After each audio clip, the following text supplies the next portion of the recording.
Yıl 2011, askerden yeni gelmişim. Askerde tabii her genç gibi ben de motosiklet hayali kurdum. Döndüğümde tabii ki de babamdan izin almam gerekti. İzin vermedi. O zaman egzoz da yoktu hatta. Bir ay sonra egzoz takıldı. Egzozu o zaman Mehmet servisten getirdi. Egzozu bir duydum. Bu benim motor falan bir geldi. Çıldırdım yani.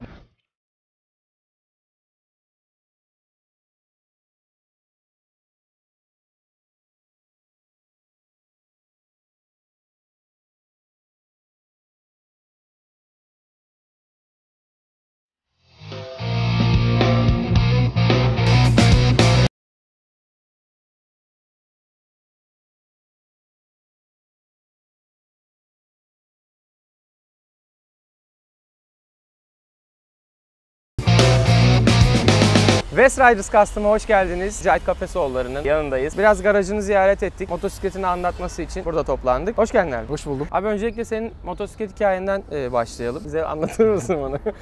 Yıl 2011, askerden yeni gelmişim. Askerde tabii her genç gibi ben de motosiklet hayali kurdum. Döndüğümde tabii ki de babamdan izin almam gerekti. İzin vermedi, tehlikeli olduğu için. Klasik Türk ailesi. Tabii önce şeyi sordu hani nasıl bir motor istiyorsun diye. Ben de gösterdim. Racing'ler, R6'lar. O dönemde kırmızı beyaz renkli R6'lar vardı. Tabii ki de kabul etmedi. Sonra biraz araştırdım. Klasik o Harley'de kaza yok, ölümlü kaza yok muhabbeti var ya. Onu buldum. Babama dedim ki baba dedim Harley diye bir motor var. O da biliyor zaten de. Ben tabii o zamana kadar çok vakıf değilim. Ölümlü kazada hiç yokmuş. Bu motor hız yapmıyor çok. Bunu alabilir miyiz? Tabii ki de önce hayır dedi. Sonra benim küçük amcam vardır. O biraz daha böyle bizlere biraz daha yakın böyle genç, hareketli bir vizyonu var. Babamı ikna etti bir şekilde. Ama tabii ben yine bilmiyorum. Gel dedi bir bakalım Harley Davidson'a. O zaman Harley Ha, direkt Davidson. ilk motor Harley. Tabii. Şöyle scooter motordan sayılıyorsa kanuni popcorn vardı.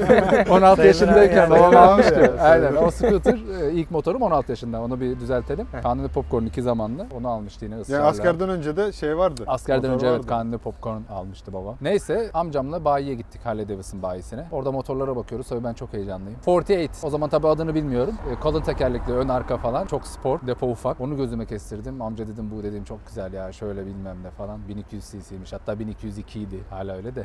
1202 cc falan. Amcam da baktı etti falan. Pazarlık yaptılar. Aldı motoru. Aynen. Aldı aynen. Çok iyi. Ama ikinci elde. Hı hı. İkinci el Çok iyi. motor aldı. O zaman Hasan abi hala Harley Davidson'ın müdürü.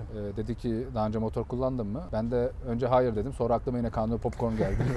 Dedim abi kullandım kanuni popcorn. Vitesli motor kullanmamışsın dedi. Kullanabilecek misin? Şöyle bir tur at bakayım dedi bana. O zaman Has Otomotiv'in olduğu yerdeydi Harley Davidson bayisi. Etrafında böyle şey vardı. Geniş alan vardı. Trafiğe kapalı. Aldım, sürdüm, geldim. Hasan abi amcama dedi ki bu dedi bu çocuk kullanır. İlk motorum o şekilde başladı. Hani ilk aldığım zamanları, heyecanımı falan anlatmaya gerek yok. Çıldırıyorum. O zaman egzoz da yoktu hatta. Bir ay sonra egzoz takıldı. Egzozu o zaman Mehmet servisten getirdi. Egzozu bir duydum. Bu benim motor falan bir geldi. Çıldırdım yani. O egzozla bambaşka bir dünyaya girdik. Egzozlar ne? İyi ki de o zaman şeydi, short şarttı yine. Aynısı.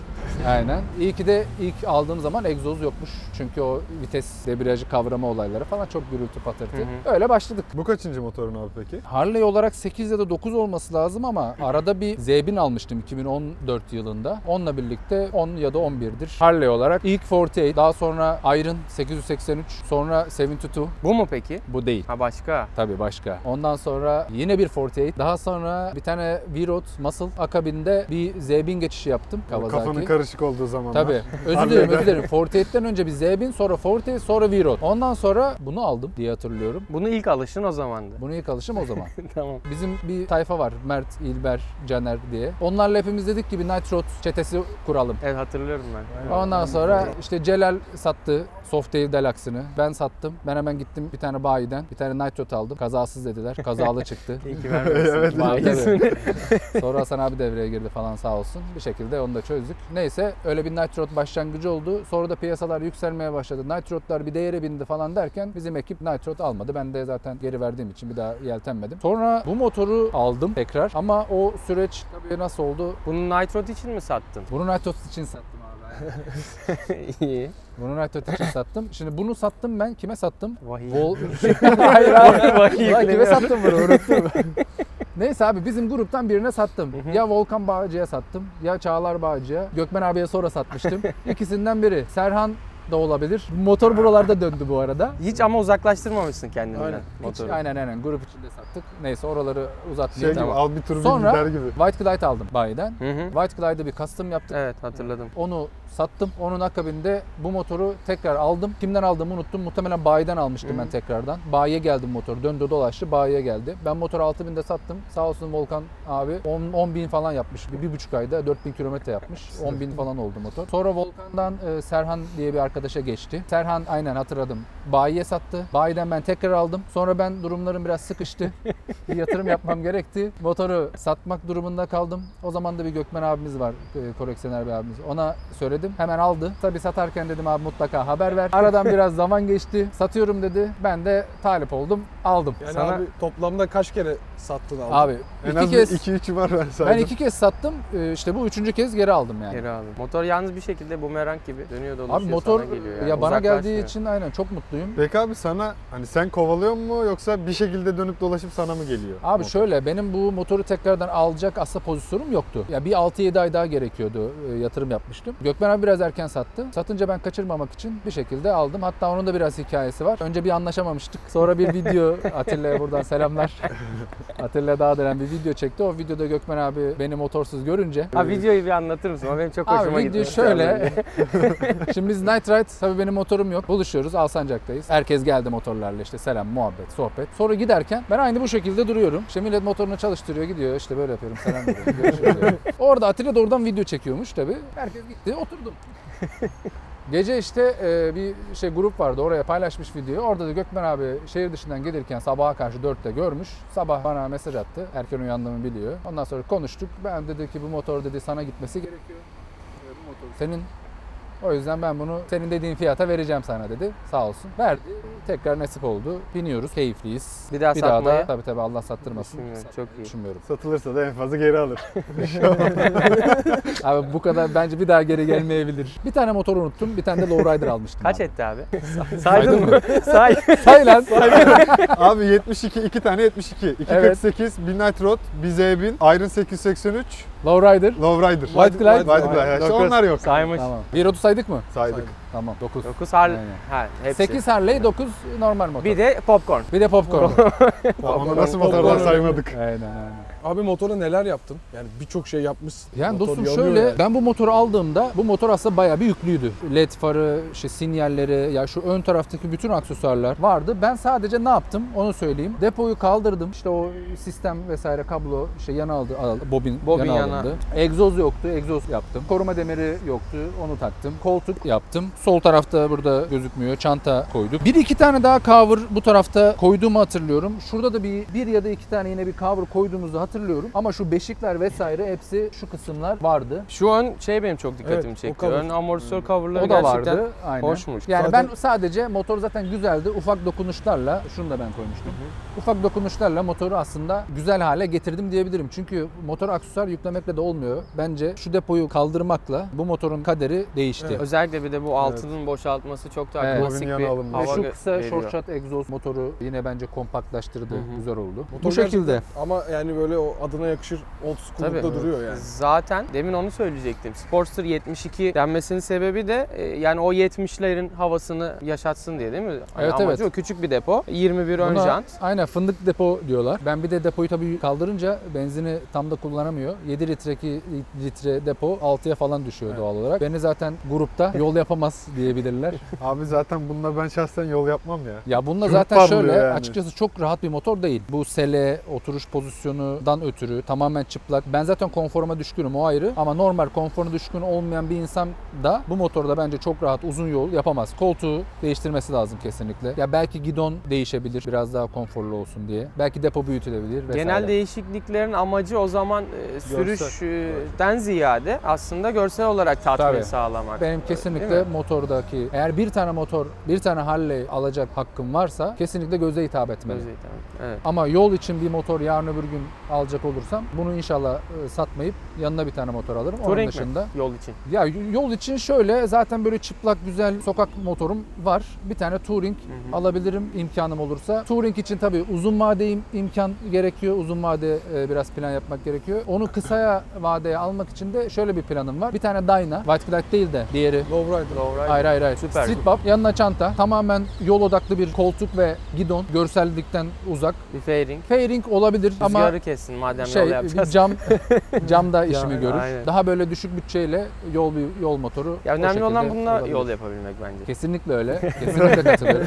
Ben zaten bak her zaman söylüyorum. Grupta muhabbeti de oluyor. Ben motorcu değilim abi. Ben motoru seven, motorun karşısında kahve içmeyi, motorla kısa mesafe yapıp biraz böyle insanların bakması herkesin hoşuna Evet. gidiyor. Benim de hoşuma gidiyor. Bir hafta sonu ya da böyle bir hafta içi de olsa böyle bir 1-2 saatlik bir kaçamak olarak bakıyorum. Hiçbir zaman ben bu motoru böyle yol yapayım modunda kafamda yerleştirmedim yani. Biraz daha ben motoru hiçbir zaman yağmur görmez, çamur görmez, su birikintisine girmez. Girerse anında yıkanması lazım. O şekilde bakıyorum ben biraz daha. Bugün şansımıza havada kapalı. Evet. Normalde güneşin altında çok daha Yani kendini gösteriyor bu özellikle makine. bu boya gerçekten Evet. güneşin altında. Bu Orange Flake Hard Candy diye geçiyor. Özel el yapım fabrikasyon, Harley Davidson'ın fabrikasyon el yapım boyası. Bir yerine bir şey olmasın diye çok dikkat ediyorum. Bu renk abi Hard Candy'de 72'lerde çok görmedim ben Türkiye'de en azından. Evet. Ya şimdi açıkçası aslında 72 Türkiye'de çok fazla yok. Varsa da garajında saklayan insanlar da olabilir. Ama benim gördüğüm bu zamana kadar ilanlara düşen yani 10 yıl içerisinde, 11 yıl içerisinde bir tane yeşil, bir tane mat gri anımsıyorum. Bir tane daha mat gri anımsıyorum. 2 tane kırmızı anımsıyorum. Mavi bu vardı. renk mavi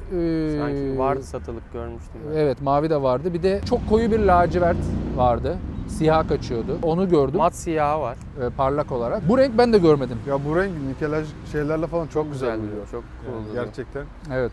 Güneşli havalarda falan çıkarken abi nasıl bir şey oluyor? Abi güneşli havalarda Parlama var ya. şöyle bu motor aslında ben şöyle bir itirafta bulunayım. Bu motor güneşte boyası mükemmel durmuyor abi. Bu motor Gece bu ışıkta ve gece sarı ışık vurduğu sarı zaman mükemmel sokak duruyor. lambalarının sokak altında. lambasında. Yani tamamen güneş vurduğu zaman ben çok beğenmiyorum yani. Bir de bu Metal Flake çalışmalarında veya varak işçiliklerinde şöyle oluyor. Genellikle tünelden geçerken o ışıklar üstünden geçiyor ya. Aynen. Ya insana kaza yaptırır.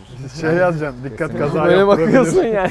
Depoya bakmaya başladım. Evet, Aynen. evet, evet, Depoya evet. bakmaya Depoyu kesiyorsun. izlemeye başlıyorsun Hipnotize bir yerden ediyor. sonra. Dediğin gibi çok güzel görsel şölen oluyor yani. Var mı merak ettiğimiz başka bir şey? Soruları cevapladık. Bir tek şeyden bahsedebiliriz abi. Motoru kullanma amacı ben hani motorcu olarak şey yapıyorum dedin. Ama bu garaj konusu hani böyle unik bir şey. Çok az insanın böyle bir motosiklet için bir garajın var ya. Onun sebebini açıklarım. Yani şimdi şöyle bak şimdi bu bir garaj aslında şöyle. Garaj nedir biliyor musun? Garaj Mert Toker'in garajı. Ha, evet. Ona bir anlam yüklersin. Benim garaj öyle bir garaj değil. Benim garaj tamamen ihtiyaç dolayısıyla İşte türeyen motorun- bir durum. Bu şekilde bu bakımlılıkta koruyabilmen için tuttuğun bir şey. Tabii yani. tabii şöyle abi bak şimdi Alsancak'ta yaşıyorum. Alsancak'ta park problemi var. Kapalı bir garaj vesaire bulamazsın Alsancak'ta. Ben hatta şöyle motorlarımı ya bir İlber'in Mavişehir'deki evinin garajına koyuyordum ya da Mert Toker'in garajına koyuyordum Kemalpaşa'ya. Kemalpaşa. Motor süreceğim zaman arabama biniyordum. Ya Kemalpaşa'ya gidiyordum, motoru alıyordum, sürüyordum. Ya İlber'in Mavişehir'e gidiyordum, motor alıp sürüyordum. Sonra bir Barış diye bir arkadaşımız var.